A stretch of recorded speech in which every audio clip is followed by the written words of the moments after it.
వనపర్వము షష్టమ శ్వాసం. ముద్గలుని వృత్తాంతం.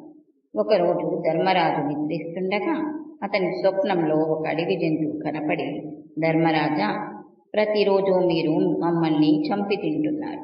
మా జాతులు నామమాత్రం అవుతున్నాయి. మా వంశాలు నాశనం కాకముందే మీరు ఇక్కడి నుండి వెళ్ళిపోండి అని అభ్యర్థించారు. మరునాడు ధర్మరాజు తన తమ్ముళ్ళు ద్రౌపది పురోహితులతో కలిసి దైత్యవనం విడిచి కామాఖ్యవనం వెళ్ళాడు. అక్కడ వాళ్ళు పళ్ళు కాయగూరలు మాత్రం తింటూ జీవహింస చేయకుండా గడిపారు. ఇలా అరణ్యవాసంలో 11 సంవత్సరాలు గడిచాయి. ఒకరోజు వేదవ్యాసుడు ధర్మరాజు వద్దకు వచ్చారు. అతనిని తగు రీతిన సత్కరించిన పిదప, ధర్మరాజు, మహాత్మా, తపస్సు దానము గొప్పవి అంటారు కదా, ఆ రెండిట్లో ఏది గొప్పది అని అడిగాడు. అందుకు వేదవ్యాసుడు, ధర్మజ, దానము అంటే తనకు ఉన్నదానిని పరులకు ఇవ్వటం. మానవులు ఎన్ని కష్టాలు పడినా ధనం కోసమే. కనుక ధనము మానవులకు ప్రాణం కంటే మక్కువ ఎక్కువ. కష్టపడి సంపాదించిన ధనము పరులకు ఇవ్వడమే గొప్పది. సాధారణంగా బుద్ధిహీనులు తాము అక్రమంగా సంపాదించిన ధనము దానం చేస్తూ ఉంటారు. అందువలన పుణ్యం ఏమీ రాదు. న్యాయంగా సంపాదించినది మాత్రమే కొంచెం దానం చేసినా పుణ్యం వస్తుంది. అలాంటి ధనము సకాలంలో సరి అయిన ప్రదేశంలో యోగ్యుడైన వాడికి దానం చెయ్యాలి. అపాత్రాదానం చెయ్యకూడదు. ఉదాహరణగా నీకు వ్రీహి ద్రోణోపాఖ్యానం చెప్తాను విను. ధర్మజ, పూర్వము కురుక్షేత్రంలో ముద్గలుడు అనే బ్రాహ్మణుడు ఉండేవాడు. అతడు పొలంలో రాలిన ధాన్యం ఏరుకొని జీవించేవాడు. కటిక దరిద్రుడు, సత్యవ్రతుడు, నిష్ఠాగరిష్ఠుడు. ఉన్నంతలో అతిథులను సత్కరించేవాడు. ఒకరోజు అతని ఇంటికి దుర్వాసుడు అనే ముని వచ్చాడు. అతడు చూడటానికి పిచ్చివాని వలె ఉన్నాడు. ముద్గలుడు దుర్వాసునికి తగిన సత్కారం చేసి భోజనం పెట్టాడు. అలా ప్రతి అమావాస్య, పౌర్ణమికి ముద్గలుని ఇంటికి దుర్వాసుడు వస్తూనే ఉన్నాడు. ముద్గలుడు అతను నిరాహారుడై అతనికి భోజనం పెట్టేవాడు.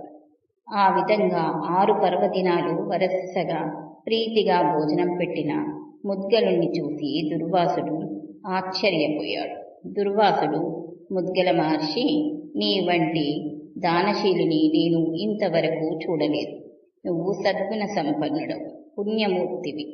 ఏ మాత్రము ఏవగించుకోకుండా, కోపం లేకుండా, అవమానించక నాకు అతిథి పూజ చేశావు. నీ అన్నదానము, సత్యము, ధైర్యము, పరుల సొత్తును ఆశించకపోవడమే నీ సంపద. మనస్సును, ఇంద్రియములను అదుపులో ఉంచేదే తపస్సు. అటువంటి తపస్సు నువ్వు చేశావు. అతిథి సత్కారానికి నేను తృప్తి చెందాను. నీకు సశరీరంగా స్వర్గలోక ప్రాప్తి జరుగుతుంది అని చెప్పి వెళ్ళిపోయాడు. దేవదూతను తిరిగి పంపుట. ఒక దేవదూత విమానం తీసుకువచ్చి ముద్గలునితో, మహాముని, నువ్వు చేసిన పుణ్యము వలన నీకు స్వర్గలోక ప్రాప్తి కలిగింది. విమానం ఎక్కుము అని చెప్పారు. ముద్గలుడు ఆ దేవదూతను చూసి, అయ్యా, దేవలోకం ఎలా ఉంటుంది అని అడిగాడు.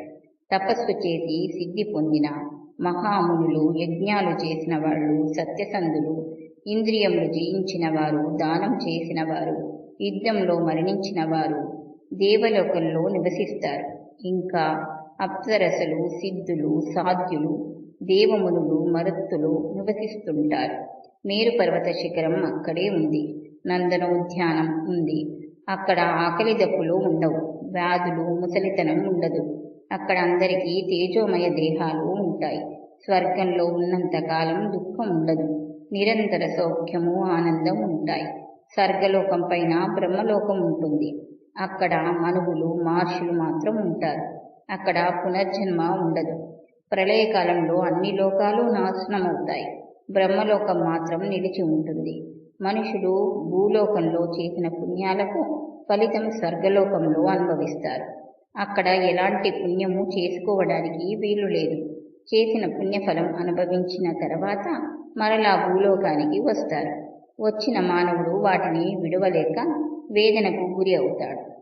స్వర్గలోకంలో ఉన్నవారు కూడా తమ కంటే ఉన్నత స్థితిలో ఉన్న వారిని చూసి మనసులో బాధపడతారు. బ్రహ్మలోకం శాశ్వతం, స్వర్గలోకం అనుభవానికి మాత్రమే, భూలోకం కర్మభూమి. భూలోకంలో చేసిన సత్కర్మల ఫలం స్వర్గలోకంలో అనుభవిస్తారు అని చెప్పి స్వర్గలోకానికి రమ్మని ముద్గలుణ్ణి పిలిచాడు.